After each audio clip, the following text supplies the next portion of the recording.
What is up, everybody out there in podcast land? Greetings and salutations to all of you rock and rolla ayatollahs.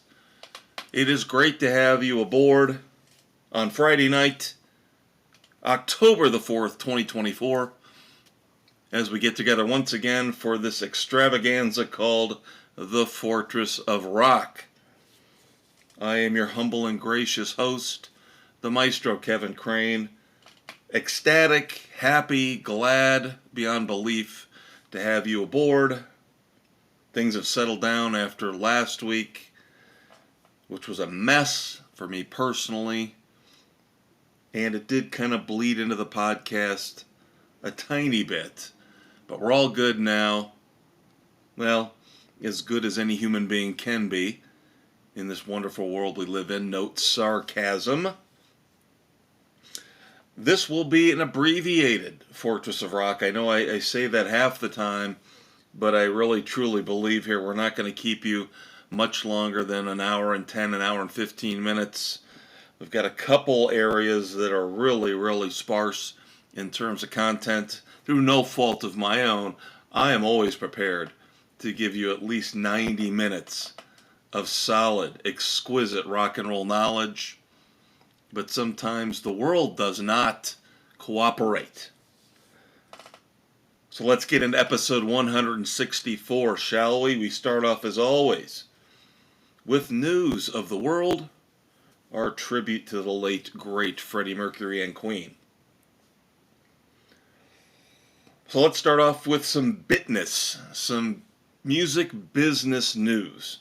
And of course, if you have not heard by now, the latest group / performer / artist to sell their music name and likeness rights is Pink Floyd.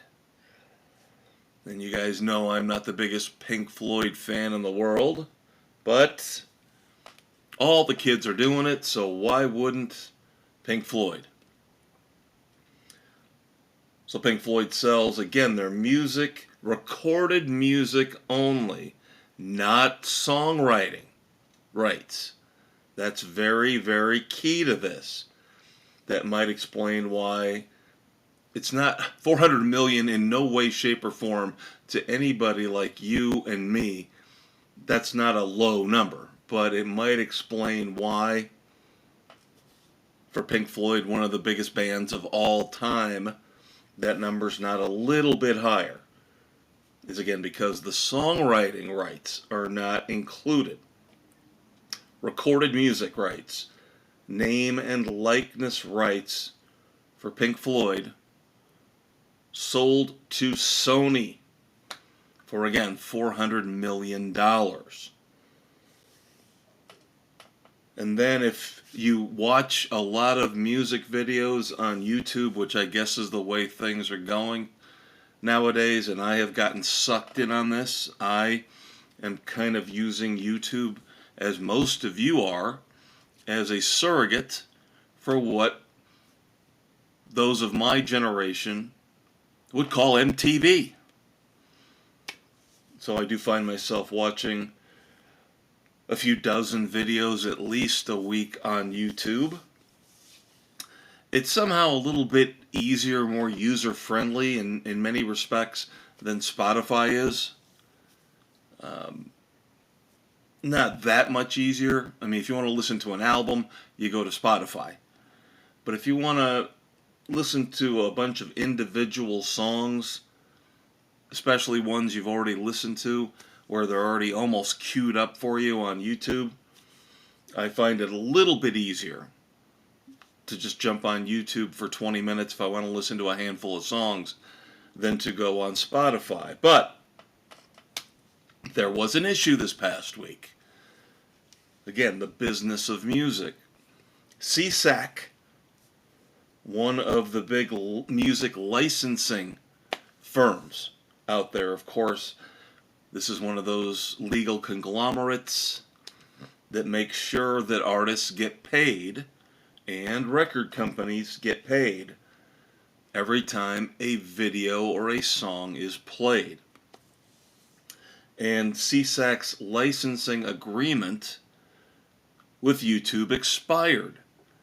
So for a few days last week, there were a lot of videos that were blocked on YouTube, including videos, classic songs, classic videos from bands like Rush, REM, and Green Day.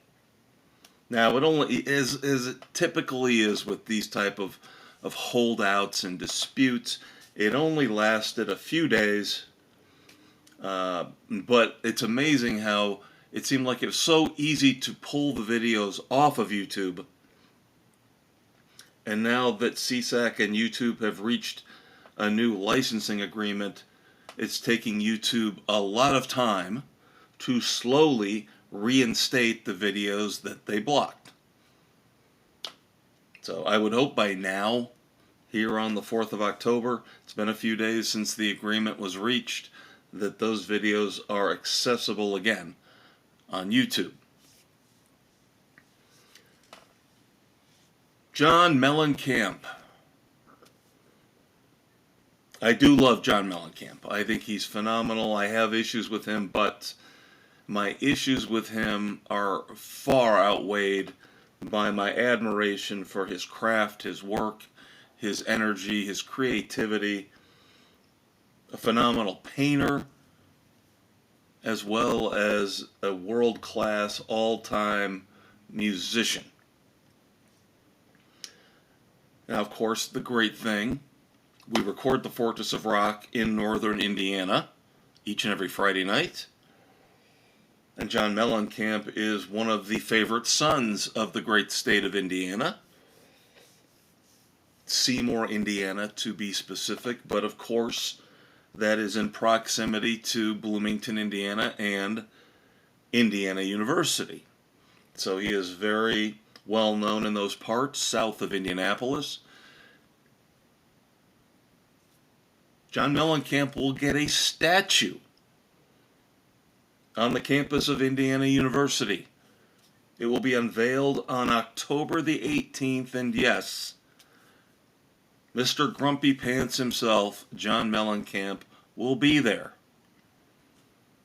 So if you are in the Indianapolis region, or Bloomington, obviously,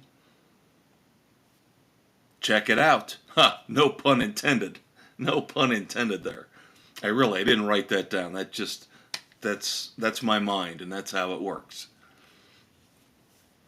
But I don't have a problem with it. I think it's kind of cool. You know, some people would argue that statues really should be held back for only those most significant figures in the world, more for politicians or social activists, sports figures. Look how many statues there are of sports heroes outside of stadiums. So why don't we have more statues of rock and roll icons? I think this is great for John Mellencamp.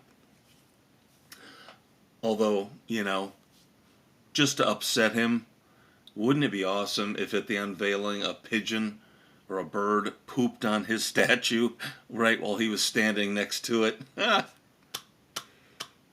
And again, keep in mind, I love John Mellencamp. I really, really do. But he has become a little bit more insufferable over the years. He's become a little bit more of, let's put it this way, he's bought into this celebrity mindset where he will tell you what he thinks, but the minute you speak up, you get told, no, your opinion doesn't matter, you're an idiot, I'm a superstar. So this last part of his career, the last 20 years or so, I have not enjoyed at all. The music's been spotty, it's been hit and miss, but I still love the man.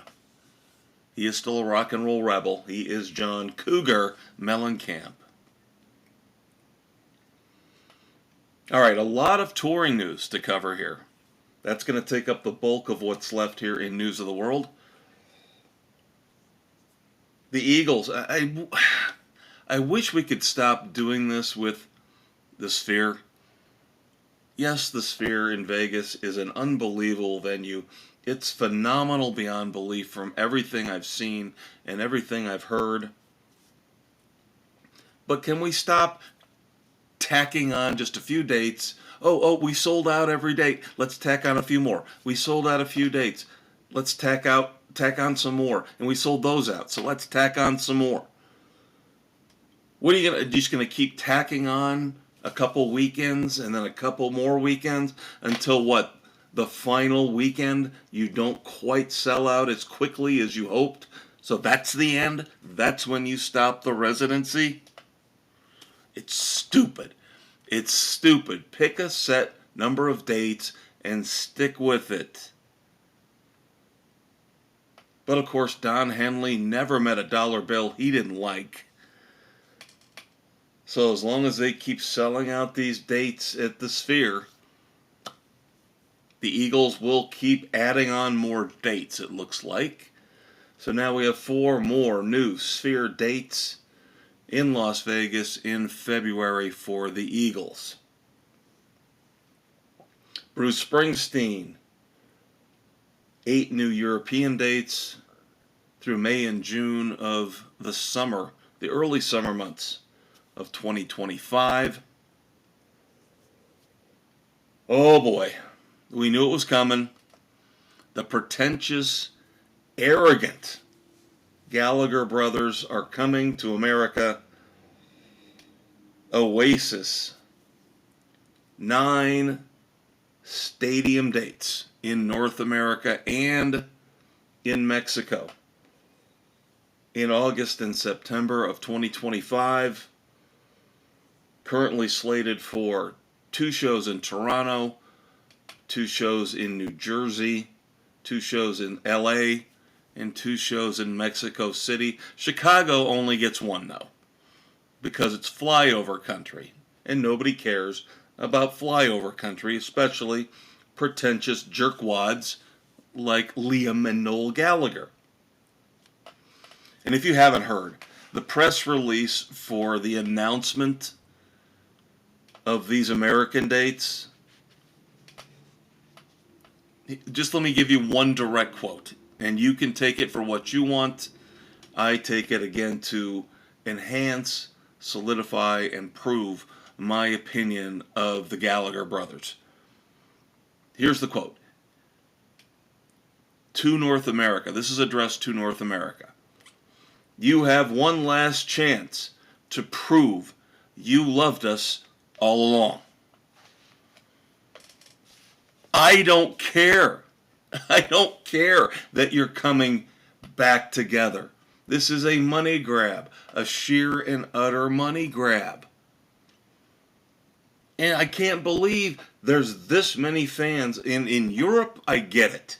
Believe me, in Europe, I know Oasis is unbelievably popular. But here in America, in North America, and in Mexico City, I cannot believe Oasis is this popular.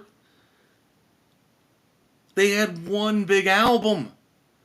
What's the story, Morning Glory? Beyond that, what did they ever do in this country? This is all hype, pomp, and circumstance.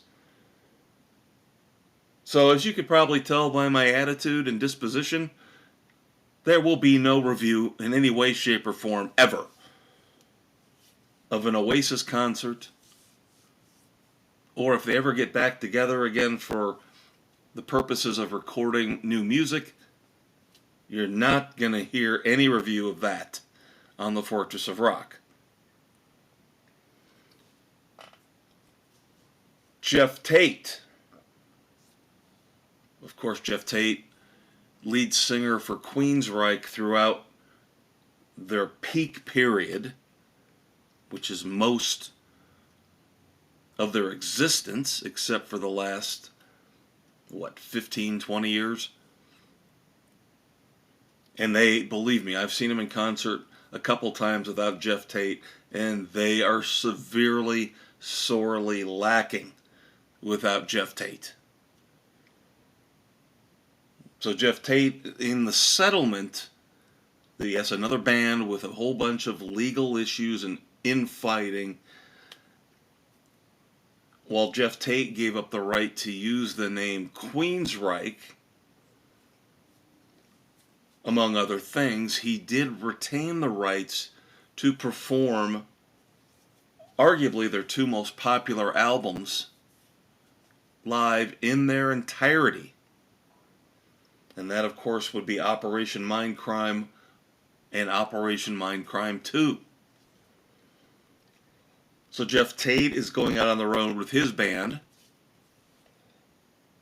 Operation Mindcrime, the Final Chapter Tour. And I have looked at the itinerary here, and he is cramming an unbelievable amount of dates into a fairly short period of time. Now, he is taking a break in the middle, a significant break. The first part of this tour will run March and April of 2025, but within that 2-month span, he is playing 32 shows. So not many days off for Jeff Tate in the spring months of 2025, and then he will pick it back up again in September and October for 16 more U.S. dates. Yes, you can do the math. Grand total of 48 so far. 48 U.S. shows where Jeff Tate will perform Operation Mindcrime in its entirety. And of course, this again is the voice of Queensryche from that era, so this should be good. And we're going to go back to Las Vegas because it seems like Las Vegas has become the center of the rock and roll universe. Money talks, you know what walks. Motley Crue is going back to Vegas for their third residency out there in the desert. This will be 11 shows in March and April of 2025 at Dolby Live, which is found at Park MGM. So the Crue going to play for now 11 shows. Again, spring months. I've heard the heat isn't quite as bad in Vegas in the early spring months. You know, it's only like 95 instead of 115. And again, it's Dolby Live at Park MGM. How pretentious is that? Why can't they just say the venue at MGM or the stadium at MGM? I don't know. I'm a little picky. You guys know that. And we have some more news coming later about Motley Crue as well. You might have to wait till the fourth and final segment to get that. We do have one passing in the world of rock. Well-respected, great underdog story. The band Anvil. Longtime guitarist for Anvil, Dave Allison, has passed away. So, of course, thoughts and prayers go out to the family and friends of Dave Allison and the band Anvil. And then finally, wrapping up news of the world. Record Store Day is just around the corner. Now, they've kind of messed around with Record Store Day here over the years. They usually have an early Record Store Day, and then they have the traditional Black Friday Record Store Day, which is what we're dealing with here on November the 29th. Now, I'm not going to go through the entire list. No way. You can go to their website and download a PDF, and you can get a detailed breakdown of all the exclusive Record Store Day releases. I'm just going to touch on a few of the highlights that we would really care about here on the Fortress of Rock. And first and foremost, let me clarify a news item from last week when I was talking about U2 and I was talking about how they're putting out these 10 unreleased tracks from the How to Dismantle an Atomic Bomb sessions. And of course, they're calling it cleverly How to Reassemble an Atomic Bomb. If I happen to mislead you, which I don't think I did, but from what I can tell right now, there will be no CD release, which of course upsets me greatly. I'm starting to see a lot of issues again with CD releases.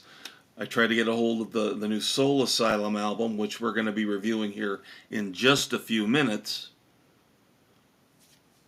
Pre-ordered it at a good price months ahead of time, and then Amazon decides to tell me, oh, oops, at the last minute, sorry, there are supply chain issues. Even though it was supposed to come out at the end of September, we can get it to you maybe in a month, maybe 5 weeks. Thanks a lot, Amazon. So again, this is another sign to me of the death of physical music, except somehow vinyl. I'll pay double or triple for vinyl, even though vinyl is so much more flawed than the CD format. But I digress. U2, How to Reassemble an Atomic Bomb.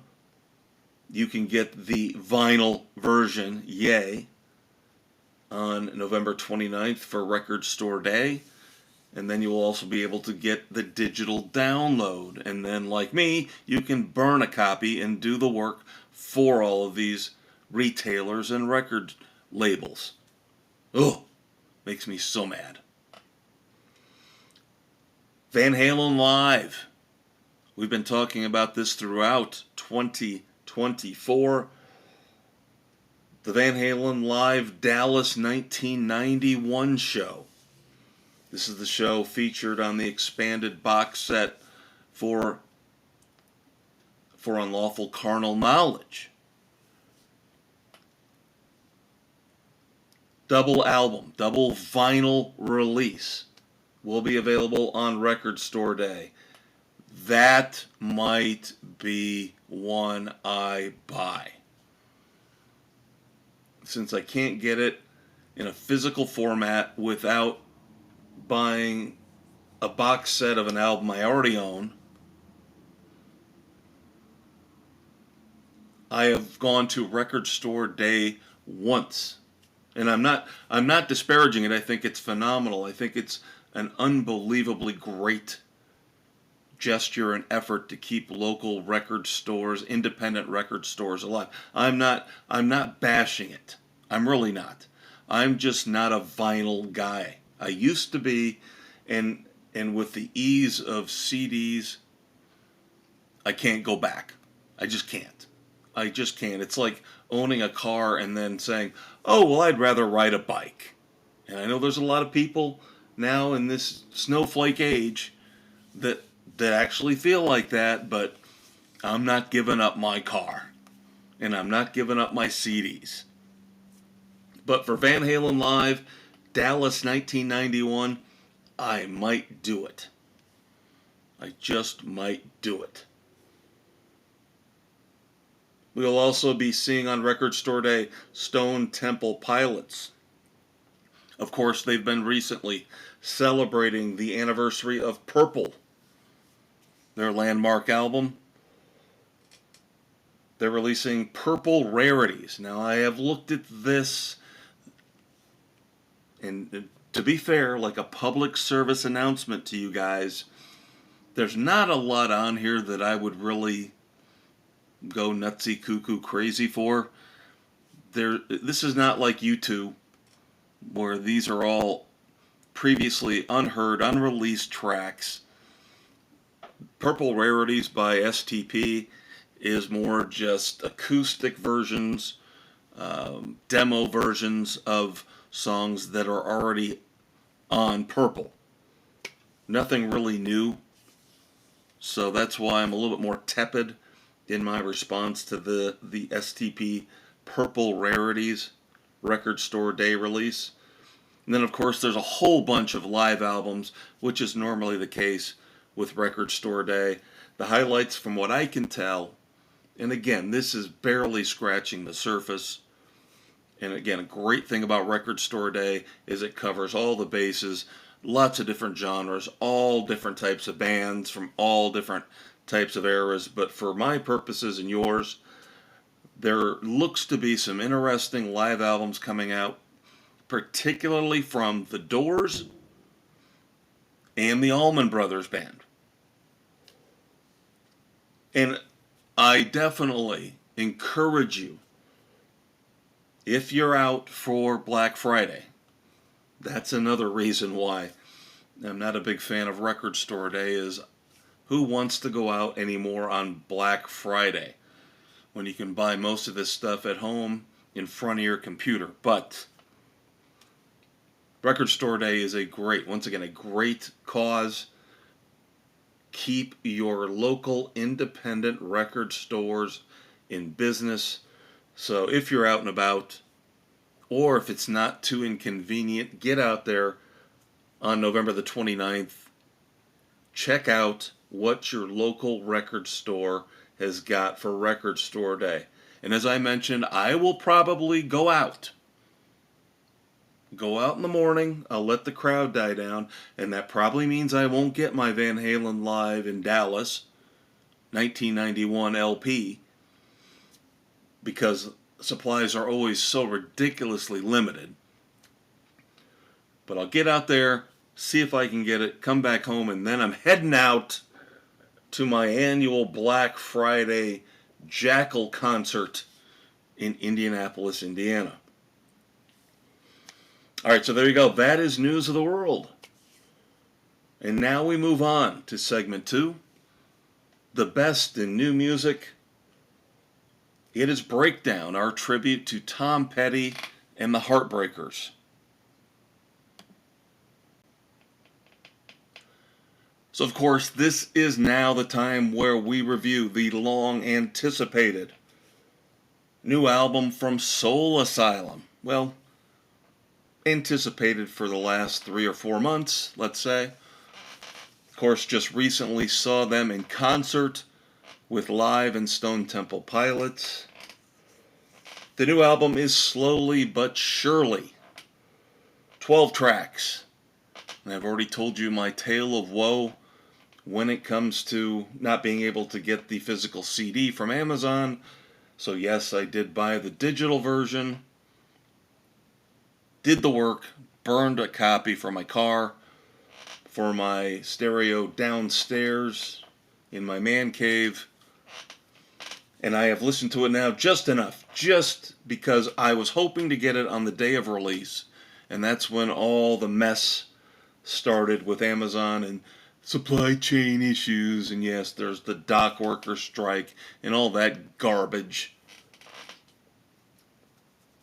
So I waited a couple days to see if they were actually going to revise their delivery schedule. I did listen to it on Spotify, but that limits me in terms of where in my house I can really listen to it. I don't use my phone to listen to music or watch movies or TV. To me, that is absolute stupidity and blasphemy. How did we go as a society to wanting the highest quality, highest level sound for our music and the best quality picture on a big screen for our movies and TV shows, and then we settle for watching it on a little 4 or 5 inch screen? It's unbelievable to me. So when I finally got to burn a copy, I have been able to accelerate the listening process. So, as we always do here on the Fortress of Rock, let us go through slowly but surely, track by track. First up, lead-off track is the new song that they played when I saw them in concert a few weeks ago. First time I'd heard it actually was live. The only thing I'm missing, and it's a solid lead-off track, there seem to be now And I love Soul Asylum. I still think Dave Pirner is one of the greatest songwriters ever. Vastly overlooked, vastly underrated.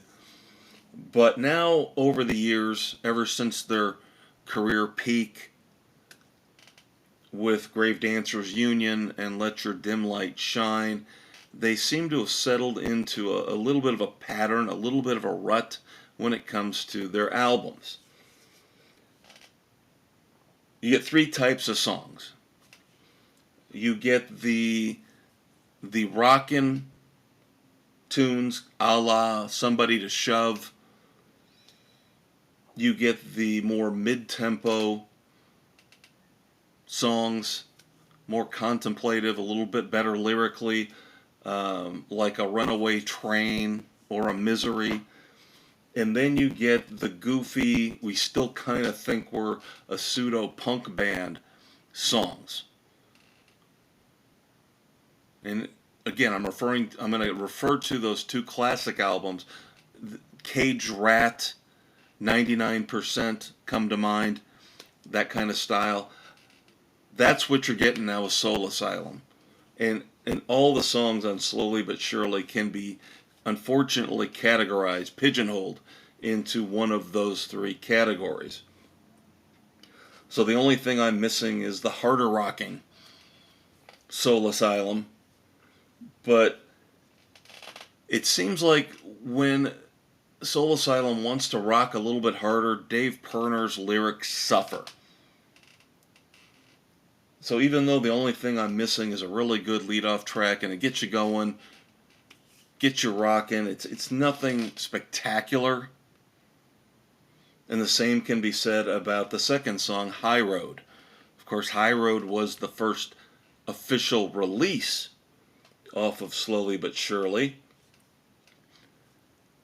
Again, nice, solid rocker, but lyrically, I don't know. It's not top quality Dave Pirner. I'm going to take the high road. No more low road. Okay, that's not exactly earth-shattering Bruce Springsteen, Bono type stuff. Okay? And then we hit right away after those two songs. Again, I'm not trying to disparage those two songs. The only thing I'm missing in High Road, definitely a very good start to the album. But then we hit a major rut right away with track 3, You Don't Know Me, which is one of the worst songs on the album. This is one of those slower, more contemplative songs, but the lyrics, again, aren't quite up to the high expectations I have for a Dave Pirner tune. Now, he will redeem himself later. We'll get to that later. But You Don't Know Me is just borderline boring. And then Freeloader tries to bring back that tempo from the first two songs, but it again lacks something. There's just, even though a little bit sharper with the lyrics, there's not a great hook in there. There's really nothing that sets it apart, that makes it special or different. So I'm really worried about the album at this point because we've got two subpar songs and two solid but unspectacular tracks that lead off the album. Then we get to the third type of Soul Asylum song, as I mentioned earlier, the three categories. This would be track 5, Tryin' Man, is the third type, which is where the band harkens back to their punk, indie roots. They try to throw in a harder edge, and at the same time they throw in R&B and funk flourishes. And there are a couple songs on this album like that, and this is the first one. But Tryin' Man is the better of the two. Tryin' Man is solid. It kind of brings things back again, back to order. Very enjoyable. And again, this is the stuff where Soul Asylum and Dave Pirner earn my respect is that they can go back in time. Not consistently, not like how they used to, but try and, man, remind you of the old days when they would throw that curveball in there, that hard, sharp punk, rap, soul, funk curveball in there that reminded you that, okay, they're not trying to lull me to sleep. And then track 6, I've reviewed this. This was the second release off of Slowly But Surely. Of course, that would be Freak Accident. Was one of our top songs for a number of weeks on our Fortress of Rock charts. Arguably the best song on the album. I would probably say top 3. But this is that mid-tempo area where they're very comfortable for the most part. Misery and Runaway Train, those type of songs. Okay, now things pick up the pace a little bit for track 7, If You Want It Back. This is where we venture back into the harder rock Soul Asylum. And I like this a lot. If You Want It Back is one of the stronger songs on the album. And that bleeds into track 8, Waiting on the Lord. Here's the thing about this song. This is where we're finally getting the Dave Pirner who wrote some of the greatest songs of the 90s. This is the first of 2 songs that are going to make sarcastic references to religion in a way, in a very sly, clever, roundabout way. I can't do you the justice by trying to quote any of the lyrics from Waiting on the Lord. You've just got to listen to it yourself. The guitar riff is goofy brilliance. And again, doing a podcast about music without being able to play the music, all I can tell you is Waiting on the Lord is a great song, track 8. But listen to it yourself, jump on Spotify or iTunes, listen to the lyrics, the brilliance of the lyrics, and listen to the goofy guitar riff. Unfortunately, then we take another step backwards with the generic Trial by Fire.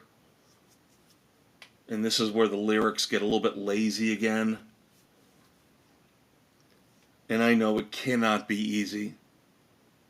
People will say, and I will agree to a point, it's probably fairly easy if you can play a musical instrument to write a song. But it's got to be extremely difficult to write a great song, especially a great song with great lyrics.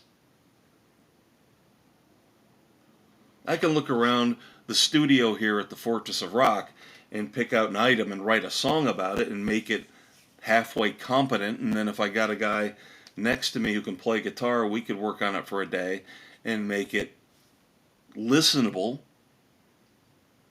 But we're not going to make something that's going to be an all-time great hit, and probably not come up with something that's going to have lyrics that remind you again of Springsteen or Bono or Dave Pirner in his prime.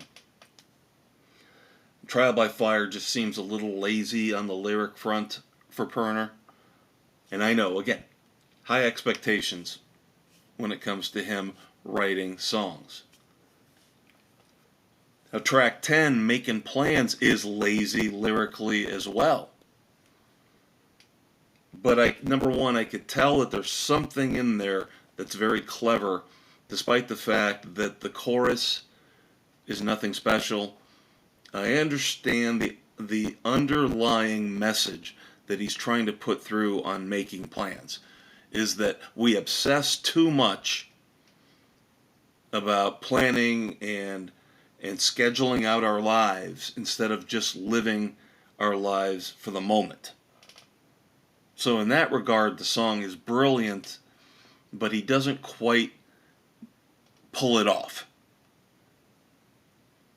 Just saying making plans does not fully get your point across. Now musically, this one is better. The rest of the band steps up big time. So Making Plans overall is a good song. Then unfortunately, track 11, I mentioned earlier how I liked Tryin' Man. And that was one of those kind of off-the-wall, bizarre, punkish, R&B influenced songs that Soul Asylum will pull out of a hat every once in a while. Well, the flip side of that is Sucker Maker. Sucker Maker, track 11, tries to do the same type of thing, capture the same type of vibe that Tryin' Man did, except it fails miserably. Sucker Maker, right down there at the bottom with Trial by Fire and You Don't Know Me. The three worst songs on the album. Luckily, Slowly But Surely ends with arguably the best song. And it is peak, prime, beautiful Dave Pirner in terms of lyrics and musically. Yes, it is right there in that mid-tempo wheelhouse, that Runaway Train wheelhouse. And given what the country just went through here recently with Hurricane Helene, obviously this song was pressed, in the works, already done, produced, engineered, well before the hurricane hit. But High and Dry takes on an added poignancy. The lyrics take on an added poignancy because this is all about somebody trying to survive a storm, a flood, getting washed out to sea, washed out, looking like they are going to die, facing mortality. And this is the second song, along with Waiting on the Lord, where Dave Pirner brings in religion and kind of gives you the little sarcastic, that pinch, that nudge about religion. But High and Dry is classic Pirner, classic Soul Asylum. I just wish there was a lot more of this throughout Slowly But Surely. And I hate to keep harping back on their classic albums that I love. And again, that double shot, back to back, Grave Dancers Union and Let Your Dim Light Shine, two of my favorite albums ever. But since then, the quality has been hit and miss. I don't know if they've really ever put out an album since then that has been even 75% solid. They tend to fall into the pattern of what we're seeing from a lot of bands nowadays, where you're getting half an album of quality music, and the other half you kind of wish you could hear what they left on the cutting room floor. And I know that's an old reference. They don't have actual tape anymore that they have cut and left on the floor. I get it. But Slowly But Surely, yes, is one of those albums where half of it is good and half of it to me is subpar. And with all these albums over the last few years that we've been reviewing, where they have fallen into this trap, where these bands, these performers try to rush an album out without putting their best foot forward on every track, where they come up with 3 or 4 good songs and go, all right, let's piece together a bunch of other songs, another half dozen, and get it out there. Now, there are notable exceptions, of course. This year we've had the brilliance of Jack White, Judas Priest, to name a few, Black Crowes, their big comeback, But I cannot, unfortunately, recommend Soul Asylum because there's just too many weak points on Slowly But Surely. You probably just want to pick and choose. I could put together 6 to 7 songs out of the 12 on this album that would make a decent album if I could throw maybe 3 or 4 songs from their last album on there. The inconsistency over the last couple decades of Soul Asylum is maddening because we all know what Dave Pirner and this band can do when they are at their peak. It's just unfortunate. Even though they still sound great in concert, I still want to see them do a headliner set. It's a little sad that they cannot, like they have in the past, put together 10, 11, 12 solid songs every couple of years for us. So it pains me to say it, and it's close. It is very close, but I cannot recommend Slowly But Surely. I told you the highlights. High and Dry is brilliant. I like Freak Accident a lot. Tryin' Man is very interesting. If You Want It Back, Waiting on the Lord, and then of course the 2 lead-off tracks, High Road and The Only Thing I'm Missing. Maybe Making Plans, maybe, but even that's a very, very sketchy recommendation. Alright, so let's move on. We've got 2 songs to review this week. And these are a couple songs I've been pushing off for the last few weeks. First up is Tremonti, The Mother, the Earth, and I. Now, I'm a huge Tremonti fan, as you guys know, as he is in Alter Bridge as well with Miles Kennedy. And the great thing about it is, I feel like with Alter Bridge, with Mark Tremonti and of course Miles Kennedy, I'm getting double the music that I really should. Sometimes triple in the case of Miles Kennedy, because not only do I get the solo work and the Alter Bridge songs, but then I also get him working with Slash and the Conspirators. Now with Tremonti, I'm not the biggest fan of Creed in the world, so I prefer to focus with Mark Tremonti on Alter Bridge and of course Tremonti. Now Tremonti of course has their brand new album coming out at the beginning of 2025. The End Will Show Us How, which is out January the 10th. Second single from that album, which I have been in love with for weeks. You guys know this, obviously, because it has been at the top of our charts for the last few weeks. It is The Mother, the Earth, and I. Now, this is I don't want to say a difficult listen, but it's not radio friendly. This is more of a tempo changing, little tiny bit proggy song. Anytime I say proggy, I really I'm trying to say that you get the tempo shifts and changes, a little bit of the hippie, higher minded lyrics. You're not trying to craft something that they're going to play on the radio. And there's still a few stations out there that play new hard rock from bands like Tremonti. But this song doesn't necessarily lend itself to that. I'm not saying it couldn't be played on the radio, couldn't be enjoyed. If this was the 70s, definitely. And I'm not trying to compare it to Yes or to Rush when I say it's proggy. Okay? But The Mother, the Earth, and I is, to me, a very, very cool song.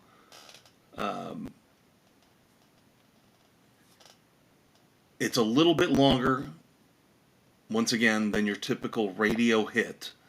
So for him to release this as the second single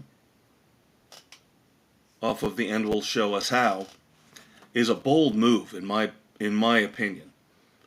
Now some people, cynics, might say, well, that means there's really nothing else on the album that he can throw out there that could be played on the radio in 3.5 minutes. It's really going to catch the audience's attention. It's, that has hooks and killer guitar solos. I don't look at it that way. Did they say that about Fight the Good Fight by Triumph? There's songs by the Counting Crows out there that go on for 5.5, 6 minutes that were huge hits. I'm just thinking of bands that I personally love that tend to stray off into this type of territory where they're not confined by the restraints of you've got to put out a song between 3 and 4 minutes with a massive hook that radio stations will play. And we all know that is difficult enough in this current music climate. So that's why, number one, I applaud Mark Tremonti for putting this song out as early in the album release cycle as he did. And number two, I applaud him for the fact that it is awesome. It is absolutely awesome. I highly recommend you guys get out there and listen to The Mother, the Earth, and I from Tremonti.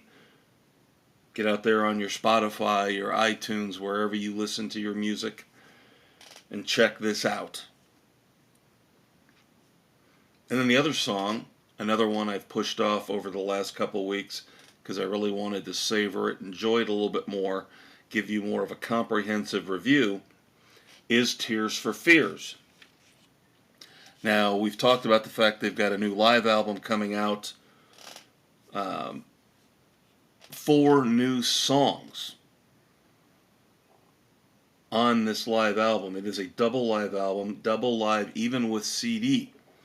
So this is going to be a relative bargain in this day and age. I've already got my pre-order in at Amazon, but as I mentioned earlier, who knows if that really matters in the grand scheme of things. They'll probably tell me on the day of release, hey, we might be able to get this to you in 2026.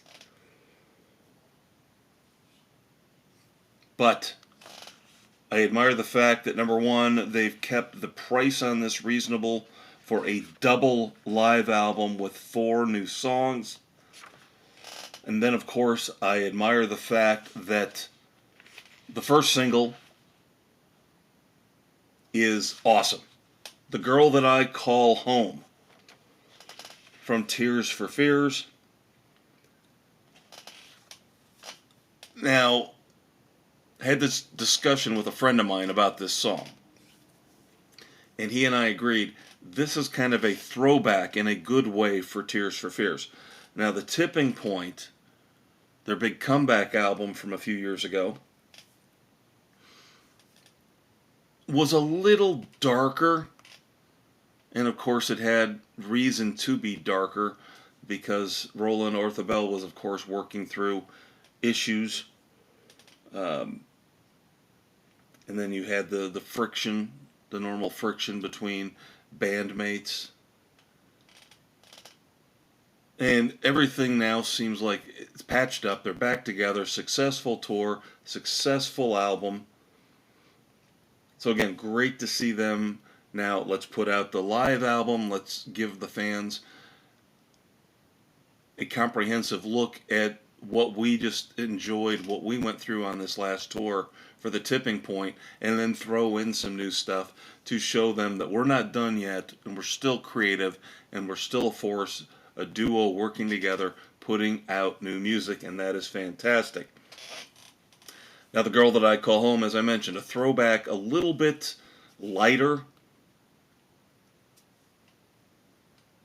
but it's a good thing. Reminiscent of maybe Head Over Heels. Of course, their massive hit album, Songs from the Big Chair. The first 2 singles were a little bit more intense. The Shout was intense musically. Everybody Wants to Rule the World was intense lyrically. Head Over Heels was a little bit more fluffy and radio friendly, but still extremely catchy, extremely well done. And that's what you're getting with The Girl That I Call Home. It's reminiscent of Head Over Heels in that respect. Very catchy, a little bit on the fluffy side, as I just said about Head Over Heels, but still, that's not necessarily denigrating it. Takes all types of music, takes all sorts of music, and sometimes you need a little fluffy stuff in your life. That's why yacht rock is so big right now. That's why Christopher Cross sold millions and millions of albums. That's why Chicago is still around, because the second half of their careers has been fluffy yacht rock, thanks to Peter Cetera, mostly. So again, when I say that it's a little bit lighter, a little bit more mellow, a little bit more poppy, that's not a bad thing. The Girl That I Call Home is a great song. I would also recommend you check that out wherever you listen to your music. So high recommendations, high praise for Tremonti and Tears for Fears. Begrudgingly, I cannot recommend our album of the week, Soul Asylum, Slowly But Surely. And that's going to do it for Breakdown. We're done with new music for the week. But you know what that means. I am slowly but surely, sorry Dave Perner, slowly but surely walking out of the studio here at the Fortress of Rock, heading for the garage here in the Fortress of Rock, as I am going to hop in the Rock and Roll DeLorean with Doc Brown. We're heading out to the Rock and Roll Time Stream for I Want to Go Back, where we look back at birthdays, anniversaries of classic album releases, and memorable moments in rock and roll history. Now, even though we still, no matter how long our trip is going to be, we still have to get the Rock and Roll DeLorean up to 1.21 gigawatts. I've already warned Doc Brown this is going to be a very short trip. And I will explain why in just a few minutes. But he still has to fire it up, so while he's doing that, I will take care of business. You found us somewhere, you're listening to the mellifluous tones of my voice right now, but you have options and you have choices. Of course, you can listen to us every Friday night and anytime you want, and go back in the archives and listen to older episodes on Spotify, Pocket Casts, Apple, iHeartRadio, Overcast, Amazon Music, Castbox, Audible, and Good Pods, who just joined the Fortress of Rock family roughly a month ago. And then, of course, don't forget to check out the Facebook page. Fun stuff happening every weekend. The Weekend Rock Project is up already. As I'm recording here, hour or two away from posting the brand new episode 164, here on October the 4th, 2024.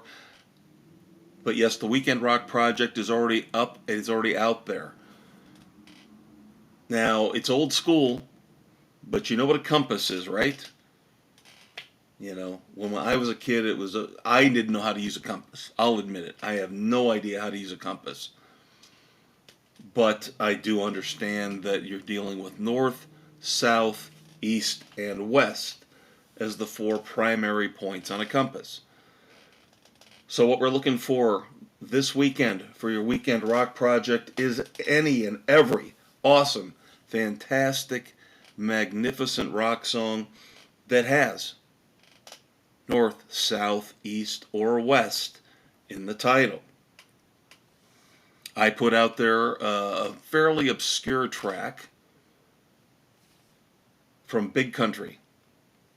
Their first couple albums I loved, and on, I believe, the debut album, I don't think it was on the second album, I could be wrong, It happens occasionally, but the song East of Eden by Big Country was my pick for this week. I left the easier stuff out there for you guys. And then every Sunday, of course, is New Music Sunday. I try to put out the best possible new music video I can for you. We've already thrown Tears for Fears out there a few weeks ago. The Girl That I Call Home. Not sure yet what this Sunday's video is going to be. Could be a fully produced video, could be a lyric video, could be a visualizer video. I just don't know. So that's kind of the fun of it. We'll discover together on Sunday early afternoon what song will be featured on the Facebook page for New Music Sunday. And then,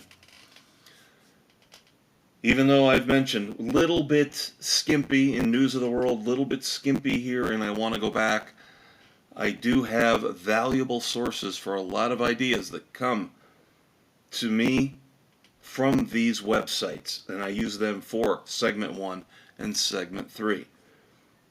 You know them by now. You love them. If you haven't visited them, you should. They sometimes offer a lot more depth and detail than I can get into on some of these stories.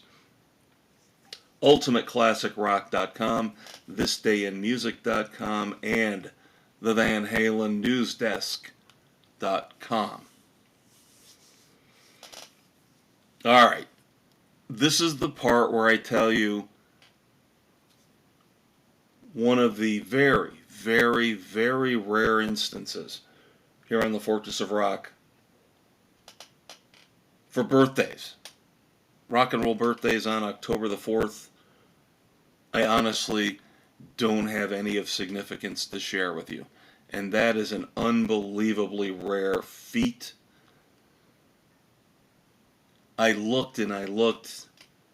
I'm sure I probably missed one or two minor birthdays, but I didn't want to just piece something together that really didn't have any significance.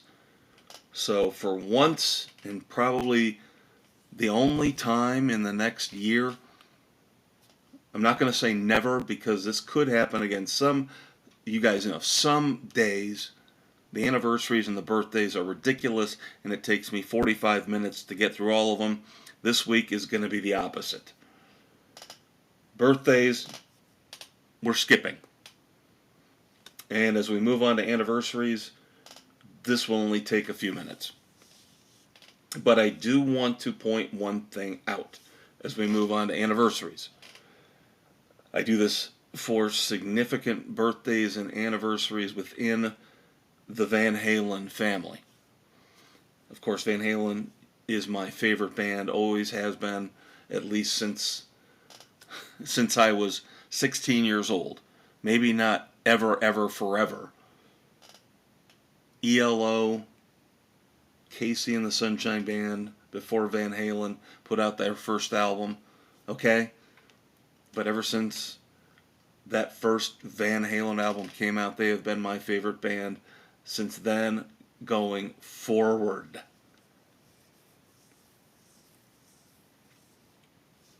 Coming up this weekend, this Sunday, I know it's not October the 4th, it would technically be October the 6th, but I break the rules, as I said, for Van Halen birthdays and anniversaries at certain points every year. And this is the biggest one. This coming Sunday, October the 6th, of course, is the 4th anniversary of the death of Eddie Van Halen. And we've got Alex's memoir, Brothers, coming out in a few weeks. But this is one of those significant moments in time for me where music really, really proved to me in a negative way how much it matters to me. Some people out there would laugh, some people would be bullies and joke and say, you kidding me? You get torn up every year because Eddie Van Halen died. Eddie Van Halen meant more to me than most normal flesh and blood people I meet on the streets every day of my life. And you can say that's sad and that's cruel and that's awful, but it's true. The music that he gave me, along with the rest of his bandmates, who I always will mention throughout the year as well,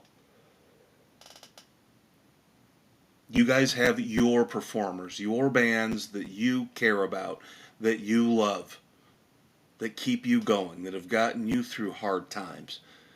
And yes, I know, I get opinionated. I was ripping on Pink Floyd sarcastically at the very top of this episode.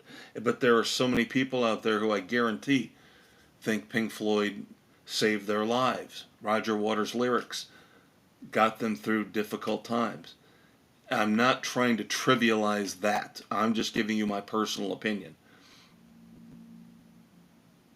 There is every person out there has that movie, that TV show, that song, that album, that band that got them through terrible times, that made them feel better. And I would never trivialize that. All I'm doing sometimes is expressing my personal opinion. I'm sure there's people out there that hate Van Halen, and that's fine. I don't understand it, but that's fine. So, all you rock and rollers out there, this coming Sunday, take a moment to remember the late, great Edward Van Halen. Also, please remember for October the 4th, if we go back to 2022,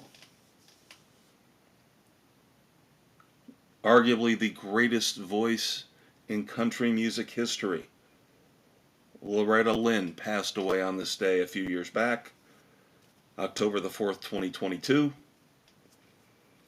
Classic band from the 60s, the leader of Paul Revere and the Raiders, of course that would be Paul Revere,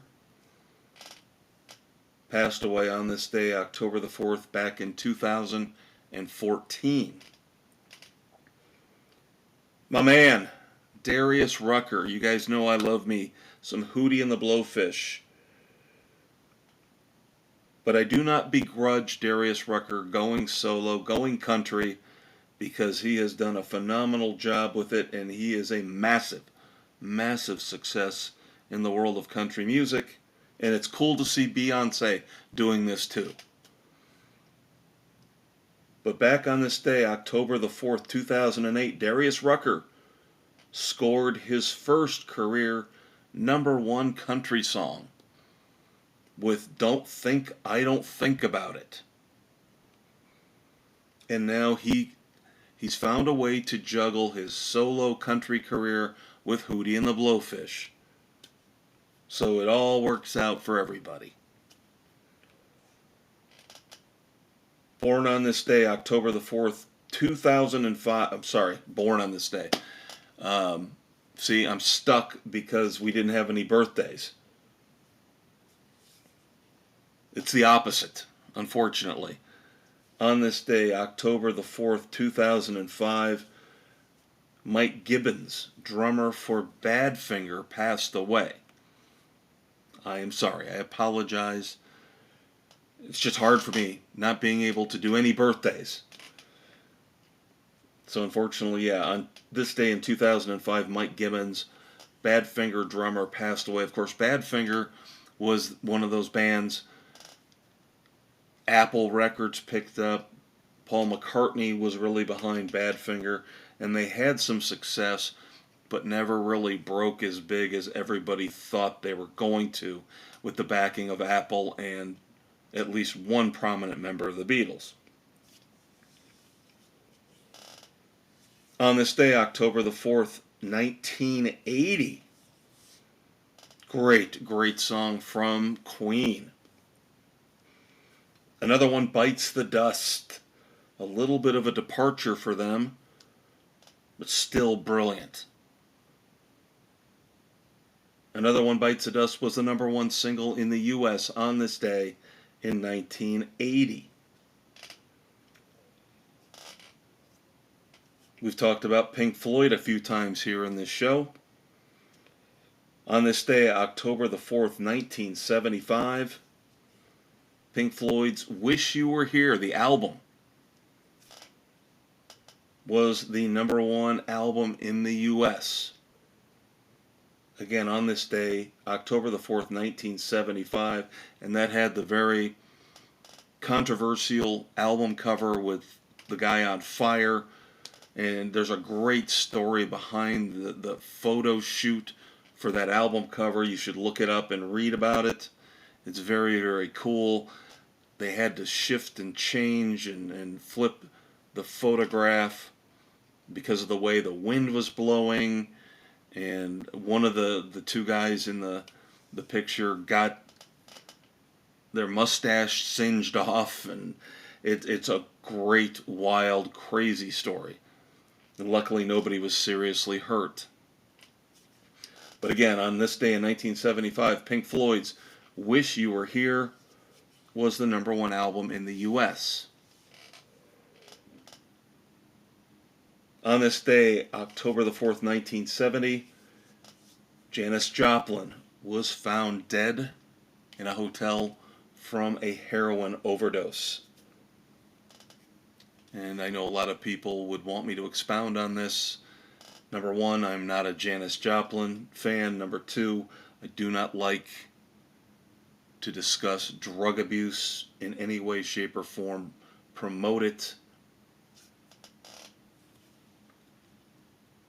And then finally, on this day, October the 4th, 1969, the number one album in the U.S., Creedence Clearwater Revival's Green River. Again, number one album in the U.S. on this day in 1969.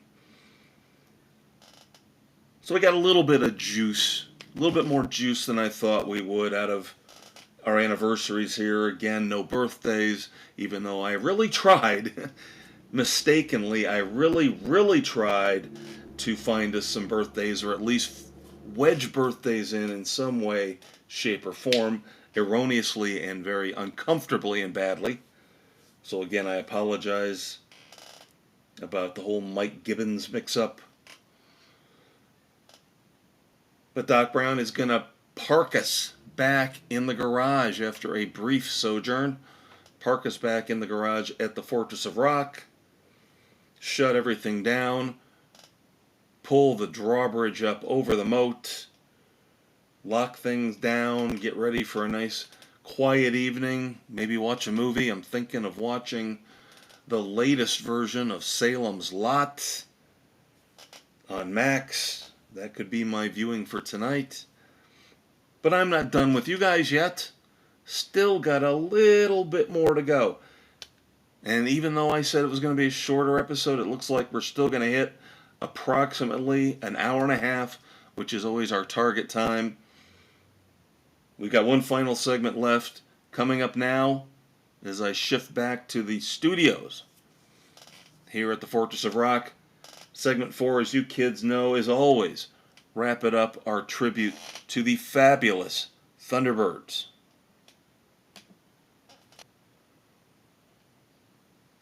All right, so you know what we do here at the end of every podcast episode. We've already looked at the present in Segment 1, News of the World, Segment 2, Breakdown. We've looked at the past in I Want to Go Back. Now we look to the future here in Wrap It Up. Let's start off with songs. Songs we will be reviewing in the next few weeks here on the Fortress of Rock. Last week we talked about U2. This week we talked about it too. When we talked about Record Store Day, we talked about how to reassemble an atomic bomb. And U2 has released the first two songs from the vaults from that session of how to dismantle an atomic bomb.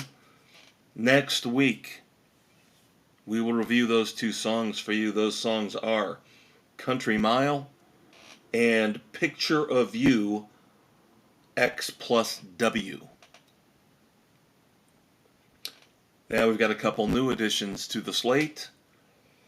The third and final release from it's very irritating to me that Motley Crue is only putting out 3 songs on an EP and trying to charge $10 for the CD. So we're getting the third of the 3 songs. Of course, the first release was Dogs of War. Then it was their version of the Beastie Boys' Fight for Your Right. And now, the original song, kind of written tongue-in-cheek in a certain way, referencing the fact that somehow Motley Crue has never had to endure cancel culture. Motley Crue, again, the third and final release from their 3-song EP coming out here soon, canceled. So we'll have that for you in a couple weeks here on the Fortress of Rock. And then the second release of the 4 new songs from that Tears for Fears live album that we discussed. We just reviewed The Girl That I Call Home with a positive review back a few minutes ago in Breakdown. Well, now the second of the 4 new songs is out, and that is Astronaut. So in the next few weeks, we will be reviewing Astronaut. Again, the second release from Tears for Fears off their upcoming live album. Now, in terms of episodes, overall episodes, what we're looking at for featured album and concert reviews in Breakdown. Next week, we are locked in on Smashing Pumpkins. The digital version has been out for a while. The physical version is coming out soon. When I say physical, I mean CD. That's the way I lean. That's the way I roll. Smashing Pumpkins next week. Agori Mori Me, episode 165, which will hit on October the 11th. Then in 2 weeks, possible double album review episode for you. Because we have got The Offspring's Supercharged and Miles Kennedy's The Art of Letting Go. Both of those will be out just in time for us to review them together. Episode 166 dropping on October the 18th. Then in 3 weeks we get back to live music. Kalamazoo, Michigan. Roger Clyne and the Peacemakers, a band that you should check out if you have never heard of them. I believe this will be the 4th time I've seen them live.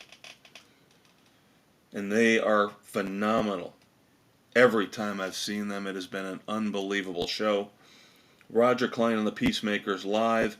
That review, episode 167, here on the Fortress of Rock, hitting October the 25th, 2024. In 4 weeks, the new solo album from Jerry Cantrell of Alice in Chains, I Want Blood, is your featured album review, episode 168, dropping the first day of November 2024. And then in 5 weeks, live music again. They're ending things as far as a touring entity as of January the 1st, 2025. Jumped in, got tickets. Wanted to see them because they were one of the early influential bands for me. The first great concert, not the first concert, but the first truly great concert I ever saw, back when I was in high school, was this band. And that's why it's very important for me to be able to go out and see them here within a couple months of them calling it quits in terms of their touring career.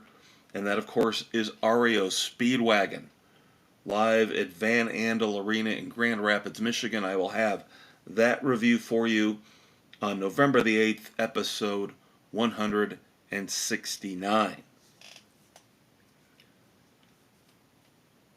And then finally, of course, here in Wrap It Up, the third part of what we do is we look back at the Billboard charts when they mattered, when they were somewhat accurate, back in the 70s and the 80s. Our tribute to the Billboard charts from that time, that formative time in my music life. So now we give you the Fortress of Rock charts, which I find to be much more accurate than what Billboard does now. You'll never find 12 Taylor Swift songs taking up the top 12 positions on the Fortress of Rock song charts. The number one album for this week on the Fortress of Rock is, of course, despite the tepid review, the number one album this week is Slowly But Surely by Soul Asylum. And then I always cheat with songs. Don't just pick one. On occasion, if a song is so strong and so awesome and so cool that it warrants being out there on its own, on a pedestal, on an island, I'll do it. But usually I try to pick a couple. And this week is no exception. The Girl That I Call Home finally breaks through, makes it to the top of the Fortress of Rock song chart. Tears for Fears, The Girl That I Call Home, along with the final track on Slowly But Surely, made a late charge here. Had a lot of songs in contention for these top two spots that we pick every week here on the Fortress of Rock. Tremonti's The Mother of the Earth and I wanted another week at the top. U2 Picture of You X plus W made a strong push. Don't be surprised if that shows up here a week from now at this time in the podcast as one of your top songs. But such a brilliant, great song. Closing out Slowly But Surely, Soul Asylum, High and Dry. Again, made a really late push here. Listened to it a lot today and yesterday. So, High and Dry by Soul Asylum and The Girl That I Call Home by Tears for Fears are your top songs this week here on the Fortress of Rock. And that is going to do it for another episode of the Fortress of Rock. As always, thank you, thank you, thank you. If there weren't at least a few of you out there listening, I wouldn't be doing this. Well, I might. Because I just love the sound of my own voice. Now, I love talking about music. And I talk about music with my friends as much as I can, but it's still not enough. So that's why I do this podcast, to get the good word out. Let's keep rock and roll alive. Let's keep listening to new music. Let's keep these bands interested and active by showing them that we still care. That's why I do the Fortress of Rock every week. So until next Friday night when we do it all again, I am the Maestro, Kevin Crane. You are who you are. Enjoy the nice, breezy, calm fall weather. The hurricane is past. We've got to get through that. Please, if you can, help those people out in North Carolina, Tennessee, Georgia, all those areas that were affected. If you're down there, we're thinking of you. It's not just lip service. I used to live in Florida. I know what it's like to go through a hurricane. So I am definitely feeling it for you. My thoughts, my prayers are with you. Love the one you're with. So important. Even though, as I always stress, those words, those lyrics came from a songwriter I don't necessarily like or admire. That does not change the relevancy or the resonance of those words. Love the one you're with. They will get you through the hard times, the tough times, as will the Fortress of Rock. We are dependable every Friday night. We will discuss the music that we all grew up with and that we all love. In 7 days, we'll do it again on the Maestro. Peace out.